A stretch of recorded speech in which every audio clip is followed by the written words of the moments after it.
Hey guys, Sheena here with Main Home Gardens. Finally getting around to shooting the video of our light setup and our shelves, and just real quickly gonna run you through how we have everything set up. We do not have a very fancy or extensive system.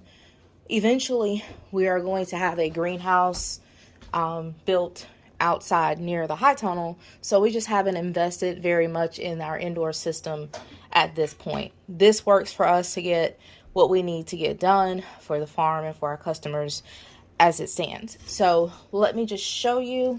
Oh, that one come loose. These are some simple lights that we got at Walmart. I think they were $7 each, and we didn't get them all at once. We just periodically we would get a couple and install them. They come with little brackets. You screw the brackets in and then you slide your light into it. I've had these 2 years and they work, like I said, significantly well for what I need to do. Now, I don't keep my plants under these grow lights the entire time that I'm growing them. These tomatoes here, you see they're starting to lean.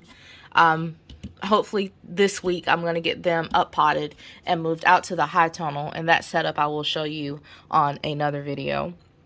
But yeah, so these lights, they connect to each other. You can connect two.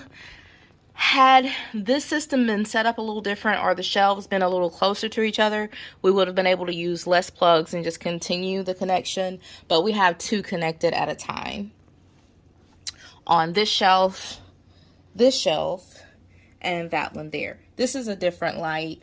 It's not a very strong light. We use it for when things are just starting to break the ground and just starting to peek out. That's why when we use that light. And then we try to time things to where we can rotate these other things out to get things here into the stronger lights. And so far it's been doing pretty good. I'm kind of proud of how things have worked out. Now, I have this system set up to where we just use books. These are some books that we've had for years, and some of them were at my mom's home, but we have these bound volumes now digitized, so we don't necessarily need the actual book. And I was gonna like burn them or something to get rid of them because they were taking up space. And then the next year we started farming, and then I realized I could use them. So just today I took out some books to lower these because they were touching the lights. There's not a lot of heat coming off of these, but it will give a little burn to the leaves if they're touching too much. And this one here is touching a little bit, so I may need to bring it down just a little bit more. So yeah, I just use books to raise and lower my plants as needed. And it works just fine for me.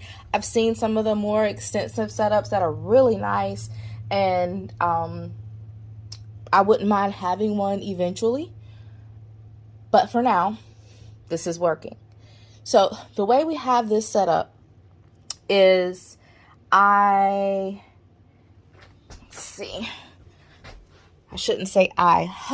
I'm going back behind here. Let me see if I can zoom in for you. Hubby found this little system here. This is a wireless plug, which basically means it can be operated by your assistant devices. We use Google, so we have Google Home Minis throughout our home, in the bedrooms, in the living space, and we just use them to operate lights and things like that. We have some of our lights that are Wi-Fi as well. When you just tell Google to cut on this and cut on that. I'm trying to be careful because Google will pick up on me saying it now and then probably interrupt my video. But okay, Google, cut on Bane plant light.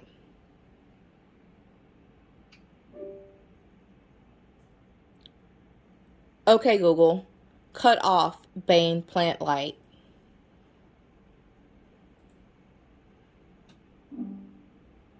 Okay, Google's gonna get mad at me in a minute, but you see how it works, right? Okay, Google, cut on vein plant light.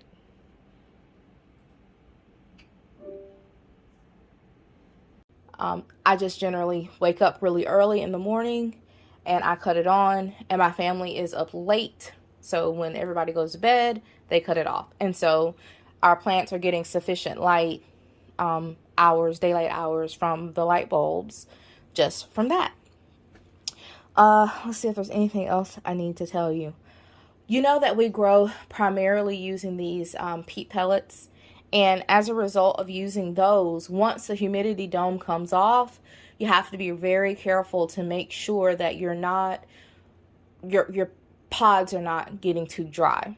And so with this being a high traffic area in our home, we all kind of peek at them as we're going by on a daily basis.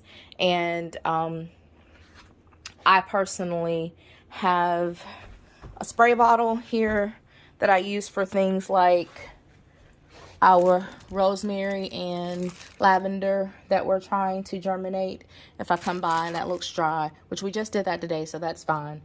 And I'll spray. But for our pods down here, I just keep a little jug of water, and it has some vitamins and minerals in it that the plants will get as well. A top shelf there and a bottom shelf here where we can install more lights. And the way it's looking, I probably will need to do that very soon. You can see up top there is where we store our baskets for harvesting. We also store some down there under that chair. And this is one of my little harvesting bags. I use it for bigger things like eggplants and squash and things like that when they're in season. A friend of mine, I'm gonna give a shout out to Sherry. She made this for me and I love it. I love it. I love it. I love it. She's also making me an egg apron right now. And so I cannot wait till the chickens get back into the swing of things, be able to wear my little crocheted egg apron. I'm so excited about it. Thank you, Sherry. So over here we have all of our farm hats that we use in the summer when the sun is bearing down on us. And I'm probably going to put some more of those commando strips on the other side for some tools and things that we use. So this is it. This is my grow light setup. And again, it's not very extensive, and I'm happy about that. I don't want people to think that in order to grow your own plants from seed, you have to have all this expensive setup, because that's a deterrent. Financially, things are very difficult for a lot of people right now, and it's been that way for a long time. So if you can find a way to keep your plants healthy and happy without putting in hundreds and hundreds of dollars into some lights and some shelving, then I hope you would.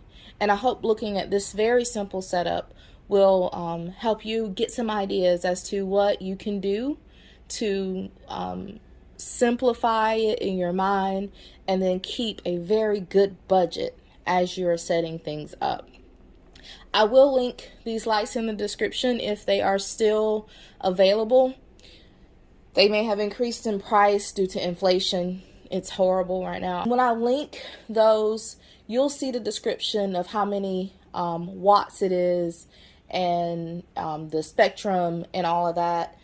You can research that on your own and determine if this is what you need. But I will tell you, these pink purple lights have done wonders for us. We have stocked our high tonal since 2020. What year is that? We have stocked I cannot talk. Oh, that's a blooper for you. Let me start over. Since 2020, we have used this type of setup with these lights to grow our tomatoes, peppers, eggplants, our everything that requires starting indoors 6 to 8 weeks before the first frost, we've used these lights and they worked great for us. We've had bountiful harvest from these plants. So don't stress out. Don't kill your budget trying to spend a lot of money on your system. Just go for it. Start with one light, start with one tray, and build each season. That is my TED Talk for the day. This is Sheena. Have a good one.